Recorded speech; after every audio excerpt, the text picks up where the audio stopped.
Thank you all. हम लोग आगे यूनियन एंड इट्स टेरिटरी के बारे में, जैसे आर्टिकल 1 में हम लोगों ने देखा कि किस प्रकार से भारत का नाम जो है इंडिया डैट इज़ भारत, और उसके अंतर्गत किन किन भूभाग को, टेरिटरी को, और किस प्रकार से हम भूभाग को ऑक्युपाई कर सकते हैं, एक्वायर्ड कर सकते हैं, इसके बारे में हम लोगों ने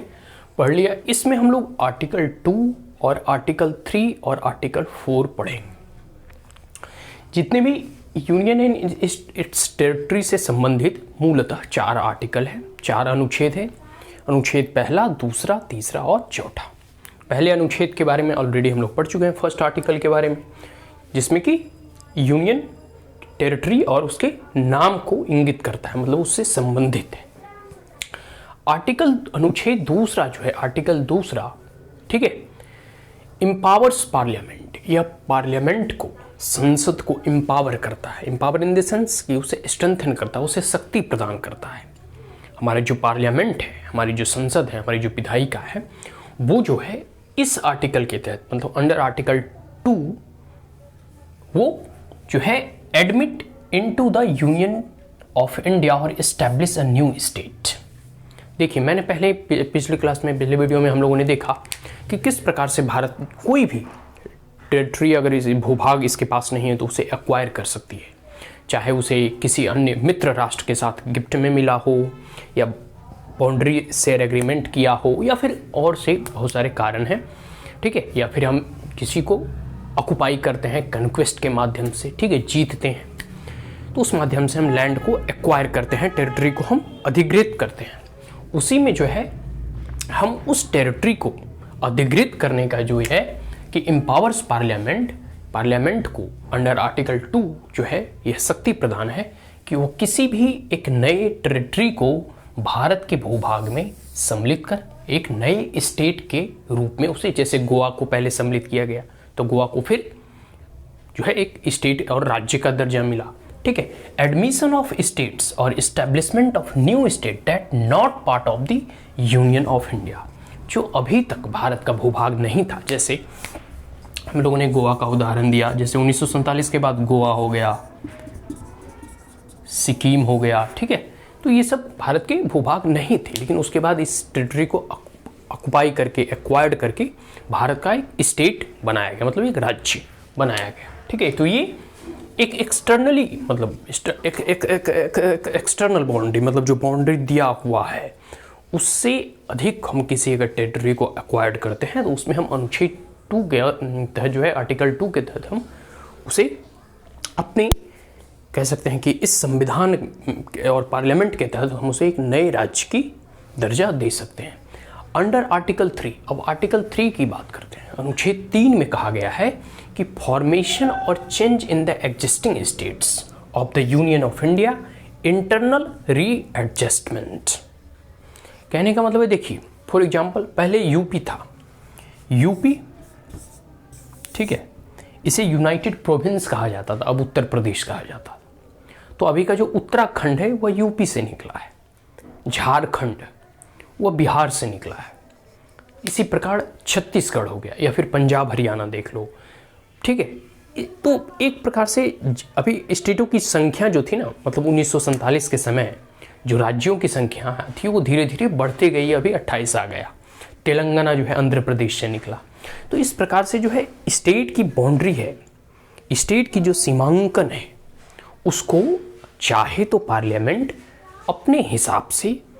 उसे बदल सकती है, एक नए स्टेट का निर्माण कर सकती है, या उस स्टेट को हटाकर यूनियन टेरिटरीज बना सकती है। जैसे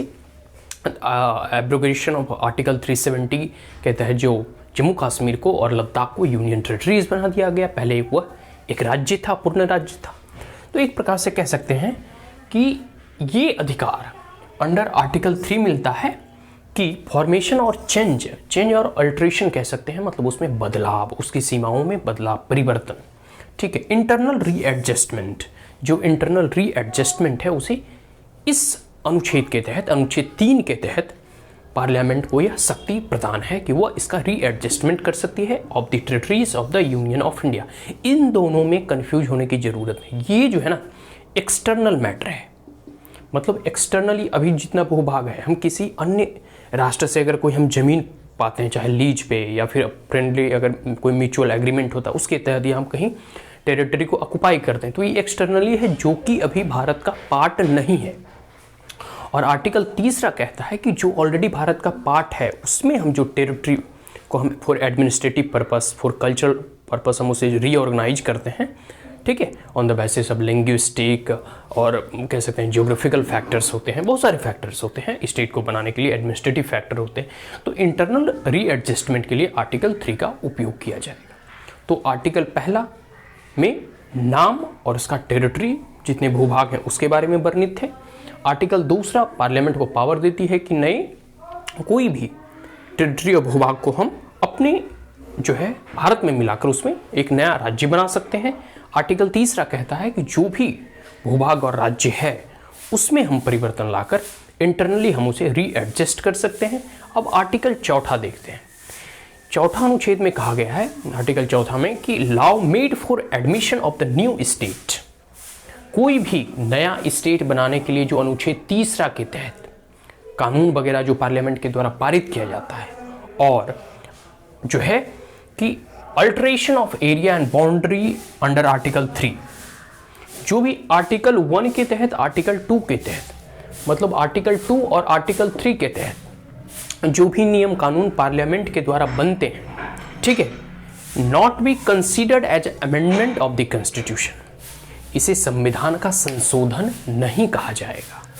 ठीक है। तो अगर इस मतलब एक प्रकार से कॉन्स्टिट्यूशनल अमेंडमेंट जब आता है तो उसमें पार्लियामेंट में बिल आने से पहले प्रेसिडेंट का सहमति प्राप्त करना आवश्यक होता है। तो उसमें एक मतलब एक होता है ना कि संवैधानिक परिवर्तन जो है उसमें स्पेशल मेजोरिटी चाहिए, वो आसानी से उसमें कह सकते हैं कि बिल पारित नहीं होता। लेकिन under article 2 and under article 3, article 4 में बताया गया है कि जो भी नए स्टेट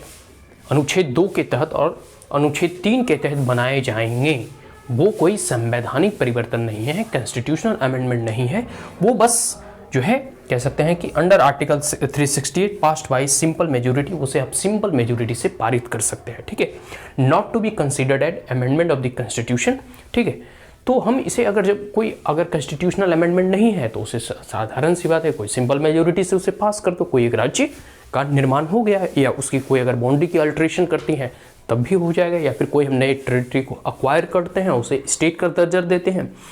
देते हैं तब भी हो जाएगा। तो एक प्रकार से कह सकते हैं कि आप आर्टिकल 2 और आर्टिकल 3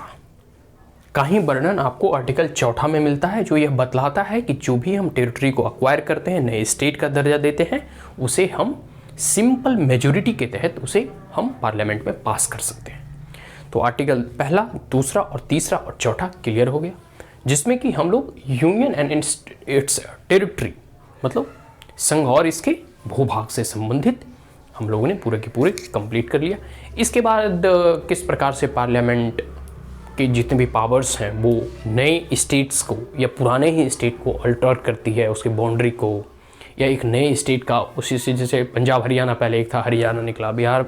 झारखंड एक था तो उससे झारखंड निकला, उत्तराखंड यूपी एक था तो उसे उत्तराखंड का जन्म, तो मतलब होते रहते हैं, नए नए डिमांड होते रहते हैं स्टेट्स का on the basis of region, on the basis of language, ठीक है।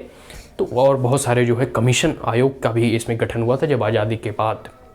किस प्रकार से भाषा के आधार पर जो है कई एक भूख हड़ताल और आंदोलन छिड़ गया था, उसके बाद स्टेट रीऑर्गेनाइजेशन कमेटी का गठन या कमीशन का गठन होता है, उन तमाम चीज़ों के बारे में हम लोग पढ़ेंगे। तो यहाँ जो है हम लोग आर्टिकल 2, आर्टिकल 3 और आर्टिकल 4, आर्टिकल 1 के बारे में ऑलरेडी हम लोग